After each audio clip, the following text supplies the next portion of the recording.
In the quiet suburbs of Ravenwood, 69-year-old Eleanor Graves had always believed her home was her sanctuary.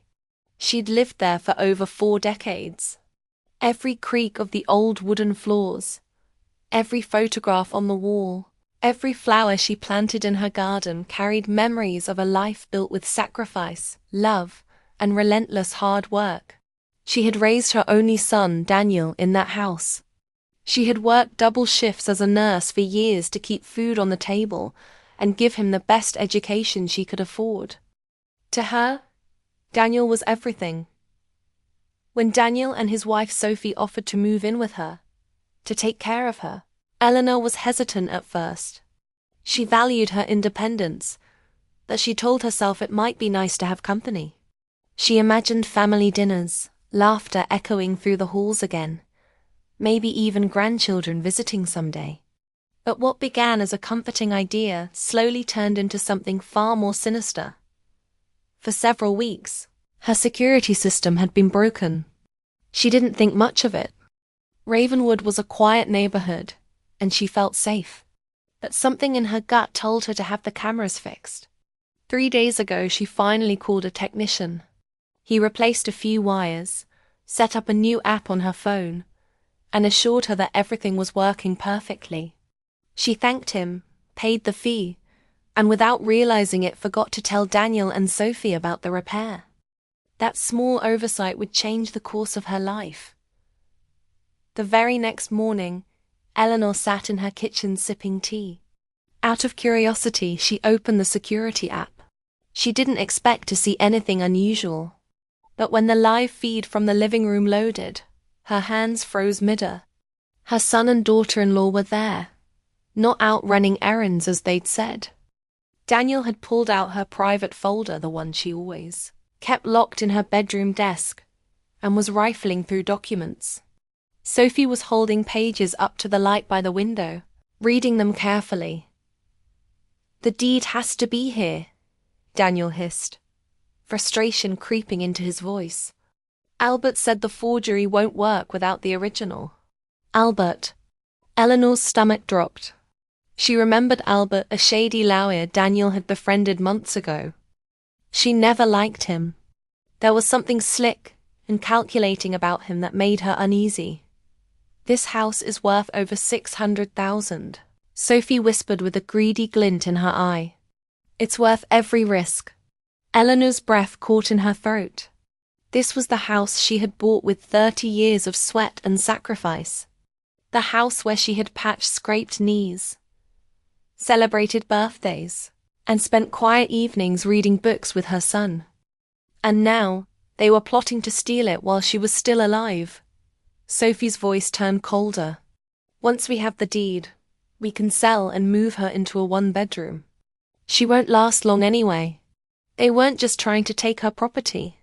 They were planning to erase her from her own life. For the next 3 days, Eleanor lived a double life. On the outside, she was the same sweet, slightly forgetful older woman serving them breakfast, asking about their plans and smiling as Daniel kissed her forehead before leaving. But inside, she was watching their every move like a hawk.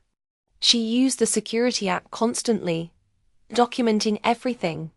Every conversation, every whisper, every suspicious look. She heard them planning to forge documents, discussing how to cancel her supplemental medical insurance, and even debating how to make her seem mentally unstable so she would sign papers without realizing their true content. "We'll tell her it's just to update her will," Daniel muttered one night. "She won't read it. She's too confused these days." They were manipulating her kindness, using her age as a weapon against her. On Wednesday morning, they made their first direct move. Eleanor sat at the dining table as Daniel and Sophie laid out a stack of legal-looking papers prepared by Albert. "Mum," Daniel said softly, in that practiced sweet voice, "this is just to protect you if something happens. We want to make sure everything is in order." Eleanor's heart pounded. She had already read enough of the papers to know they weren't for her protection. They were designed to give Daniel and Sophie control over her house, finances, and legal rights. She stalled, pretending she didn't quite understand. That hesitation cracked Daniel's carefully constructed mask. "Just sign the papers, Mom," he snapped, slamming his hand on the table. The sudden outburst filled the house with a tension Eleanor hadn't felt in years. In that moment, she saw his true face, not the boy she raised, but a man consumed by greed and desperation. That night, Eleanor couldn't sleep. She sat in her kitchen with the lights off, staring at the house she had built. She thought about calling the police right away. But part of her, perhaps the part that still remembered Daniel, as her little boy clutching her, hand on his first day of school, wanted to be sure. So she called Dr. Patel, her family doctor, and someone she trusted deeply. She told her everything. Dr. Patel listened carefully, and then said, "Eleanor, you are perfectly sharp. You've passed every cognitive test in recent checkups. You're not imagining this. But if you want to fight this, you need to do it strategically. I know a private investigator who specializes in elder abuse cases. And I'll help you document your mental clarity legally, so they can't twist the narrative." The next day, Eleanor met with the investigator and a lawyer specializing in elder protection. They installed hidden microphones and tiny cameras in key places in the house, and Eleanor agreed to wear a discreet recording device under her clothes. The plan was simple. Let Daniel and Sophie reveal their true intentions on tape. Friday afternoon, they sat down again to review the documents. Sophie tried to keep her voice calm, but her impatience showed. When Eleanor questioned the retirement home comment, Sophie snapped. "Fine," she said sharply. "Yes, we planned everything. You're just an old woman standing in our way. Albert will forge your signature if we have to. Either you sign, or we'll make you legally incompetent." Every word was captured. Every threat immortalized in crystal-clear audio and video. As Sophie pushed the pen toward Eleanor, the front door burst open. Detective Harris, 2 uniformed officers, and her lawyer stepped in. "Daniel Graves and Sophie Turner, you're under arrest for conspiracy to commit fraud, attempted forgery, and elder financial abuse." The look on their faces was pure shock. Daniel froze. Sophie backed toward the kitchen like a trapped animal. Eleanor calmly reached into her blouse and placed the hidden microphone on the table. "I'm not paranoid," she said evenly. "I was just smarter than you thought." The case against them was ironclad. Between the recordings, the legal documents, and Eleanor's clean medical report proving her mental fitness, Daniel and Sophie had no escape. Eventually, they accepted a plea deal. They forfeited any rights to her property, agreed to stay away from her permanently, and served time in prison.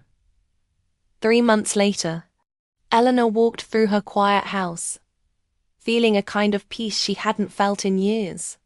She had redecorated the living room, invited neighbors over for tea, and started attending local book club meetings again. She found a sense of community she had lost while living under the same roof as Betrayal. Sometimes she looked at old photographs of Daniel as a child and felt a dull ache in her chest. But she never regretted her decision. She understood something she wished she'd learned earlier. Blood doesn't define family. Loyalty, respect, and love. Eleanor had faced the darkest betrayal imaginable, not from a stranger, but from the people she loved most. And she came out stronger, sharper, and freer than ever before. If someone had told her that the security camera she fixed on a random Tuesday would expose a life-changing conspiracy, she wouldn't have believed it. But sometimes, the smallest decisions are the ones that save you.